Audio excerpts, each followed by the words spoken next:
नमस्कार, सारा education hub में आपका स्वागत है।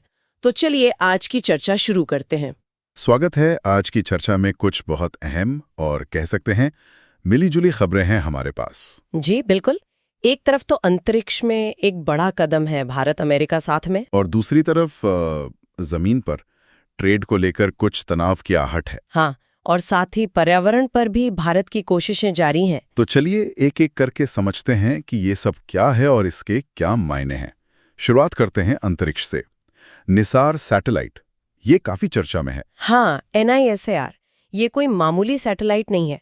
ये नासा और इसरो का आप कह सकती हैं एक बड़ा साझा प्रोजेक्ट है। और इसे श्रीहरिकोटा से लॉन्च किया गया, इसरो के GSLV रॉकेट से। जी, और दिलचस्प बात यह है कि ये पहली बार है जब GSLV का इस्तेमाल किसी सैटेलाइट को सूर्य तुल्यकालिक कक्षा यानी सन सिंक्रोनस ऑर्बिट में डालने के लिए किया गया है। अच्छा, आमतौर पर तो GSLV जियोसिंक्रोनस ऑर्बिट के लिए होता है ना? बिल्कुल, GTO के लिए। हाँ। तो ये SSO के लिए इसका पहला इस्तेमाल है, ये खास है।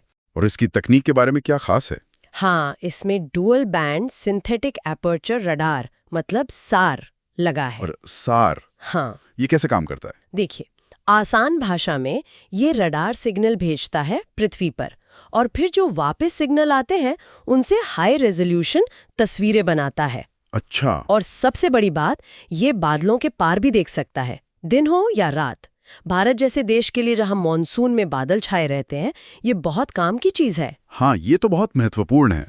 और डुअल बैंड का मतलब? मतलब दो तरह के रडार, L बैंड वाला नासा ने बनाया है और S बैंड वाला ISRO ने।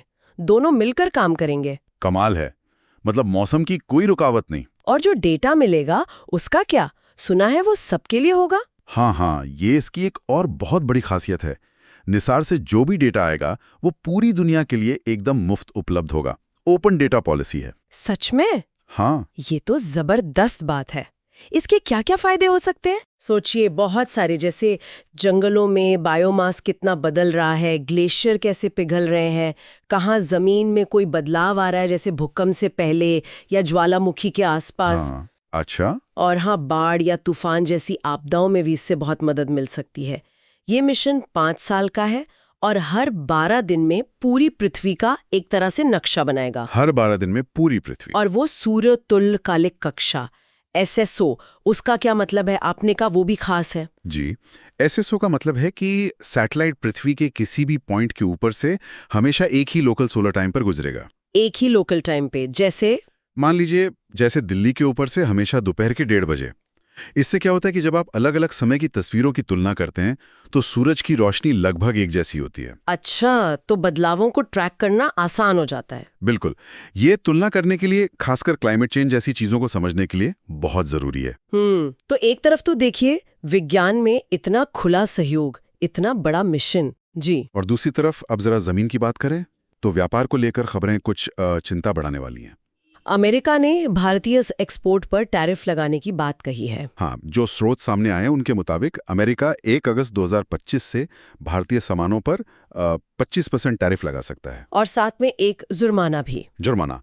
वो कितना? वो अभी स्पष्ट नहीं है, मतलब उसकी दर नहीं बताई गई है। लेकिन हाँ, ये एक नया कदम है पहले से जो ट्रेड इश्यूज चल रहे हैं उनके बाद। और अमेरिका इसके पीछे क्या कारण बता रहा है? मतलब क्यों ये टैरिफ? स्रोत कई वजह गिनवा रहे हैं। एक तो अमेरिका का भारत के साथ बढ़ता हुआ ट्रेड डेफिसिट, मतलब व्यापार घाटा, जो 2024 में करीब $45.7 बिलियन था। फिर भारत की जो कृषि सब्सिडी है और खाद्य सुरक्षा के कार्यक्रम है, अमेरिका उन्हें एक तरह से नॉन टैरिफ बैरियर, मतलब व्यापार में रुकावट मानता है। अच्छा, और भारत की ब्रिक्स में सदस्यता और रूस के साथ भारत के जो रिश्ते हैं, खासकर एनर्जी और डिफेंस में, वो भी एक कारण बताया जा रहा है। रूस का जिक्र भी है। हाँ, यहाँ तक कि एक प्रस्तावित अमेरिकी कानून की भी बात है जिसमें कहा गया है कि जो देश रूस से तेल खरीद रहे हैं उन पर सोचिए 500% तक का शुल्क लगाया जा सकता है। 500%? ये तो बहुत ज्यादा है। इसका भारत पर क्या असर पड़ सकता है फिर? असर तो कई हो सकते हैं। सबसे पहला तो ये कि भारत पर दबाव बढ़ेगा कि वो अमेरिका के साथ द्विपक्षीय व्यापार समझौता यानी BTA जल्दी फाइनल करे। वो जो $500 बिलियन ट्रेड का लक्ष्य है 2030 तक। जी वही। अभी तो ये करीब $132 बिलियन के आसपास है, तो उस समझौते के लिए दबाव बढ़ेगा। और भारतीय सामानों पर? भारतीय निर्यात, खासकर जैसे फार्मा सेक्टर है, जेनेरिक दवाएं, जहां भारत अमेरिका का सबसे बड़ा सप्लायर है, वो कम प्रतिस्पर्धी हो सकते हैं। वियतनाम या इंडोनेशिया जैसे देशों को फायदा मिल सकता है। सप्लाई चेन पर भी असर होगा शायद। हाँ, सप्लाई चेन में भी दिक्कतें आ सकती हैं, लेकिन ये ध्यान रखना जरूरी है कि ये अभी अमेरिकी घोषणा और स्रोतों के विश्लेषण पर आधारित बातें हैं। और भारत का क्या कहना है इस पर, मतलब भारत का पक्ष क्या है? स्रोत ये भी बताते हैं कि भारत यही कह रहा है कि वो एक निष्पक्ष, एक बैलेंस समझौते के लिए तैयार है, लेकिन ऐसा समझौता जिससे उसके किसानों और छोटे उद्योगों MSMEs के हितों की रक्षा हो। ठीक है, मतलब भारत अपने हितों को देखकर ही आगे बढ़ेगा। जाहिर है, यहाँ हम बस जानकारी दे रहे हैं जो स्रोतों में है। बिल्कुल। अच्छा, ये भी दिलचस्प है कि एक तरफ ट्रेड में ये सब चल रहा है और दूसरी तरफ पर्यावरण के मोर्चे पर भारत को अंतर्राष्ट्रीय स्तर पर पहचान मिल रही है। रामसर COP15 का जिक्र था। हाँ, रामसर कन्वेंशन की जो 15वीं बैठक हुई COP15, उसमें भारत ने एक प्रस्ताव रखा था आर्द्र भूमियों के विवेकपूर्ण उपयोग पर, मतलब wise use of wetlands. Wetlands यानी झील, तालाब, दलदल वगैरह। जी, तो भारत के इस प्रस्ताव को काफी देशों का समर्थन मिला है और ये भारत का जो मिशन लाइफ है, लाइफस्टाइल फॉर एनवायरनमेंट, उसके साथ जुड़ता है। मिशन लाइफ, हाँ, जो सस्टेनेबल लाइफस्टाइल की बात करता है। बिल्कुल। तो ये विवेकपूर्ण उपयोग या वाइज यूज का मतलब यही है कि हम वेटलैंड्स को इस तरह से इस्तेमाल करें और उनका संरक्षण करें कि प्रकृति को भी फायदा हो और इंसानों को भी। ये रामसर कन्वेंशन का मूल सिद्धांत है। और भारत में इसके लिए क्या हो रहा है? भारत में राष्ट्रीय योजनाएं तो हैं ही, पर एक मिशन सहभागिता नाम की पहल भी है।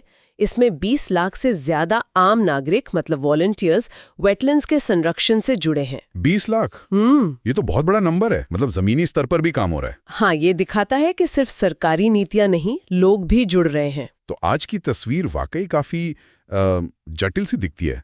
एक तरफ निसार जैसा हाईटेक स्पेस कॉर्पोरेशन, जी, दूसरी तरफ ट्रेड में टेंशन, और साथ में पर्यावरण पर फोकस भी। बिल्कुल। और ये दिखाता है कि अंतर्राष्ट्रीय संबंध कितने मल्टी लेयर्ड होते हैं। मतलब तकनीकी साझेदारी, आर्थिक खींचतान, पर्यावरण की चिंताएं, ये सब अक्सर साथ साथ चलती हैं, भले ही ऊपर से विरोधाभासी लगे। सही कहा। अच्छा, जाते जाते एक सवाल मन में आ रहा है। जी। निसार जैसे मिशन से जब इतना अहम डेटा पूरी दुनिया को मुफ्त मिलेगा, हाँ, तो क्या ये मतलब क्लाइमेट चेंज या रिसोर्स मैनेजमेंट जैसी जो हमारी साझा चुनौतियां हैं, बिल्कुल, उनसे निपटने में देशों के बीच सहयोग और शायद प्रतिस्पर्धा के समीकरण को भी बदल सकता है, खासकर तब जब ट्रेड जैसे मुद्दों पर तनाव भी चल रहा हो? ये सोचने वाली बात है। अगर आज की चर्चा आपको पसंद आई हो तो वीडियो को लाइक, शेयर और सब्सक्राइब करना ना भूलें। शुक्रिया।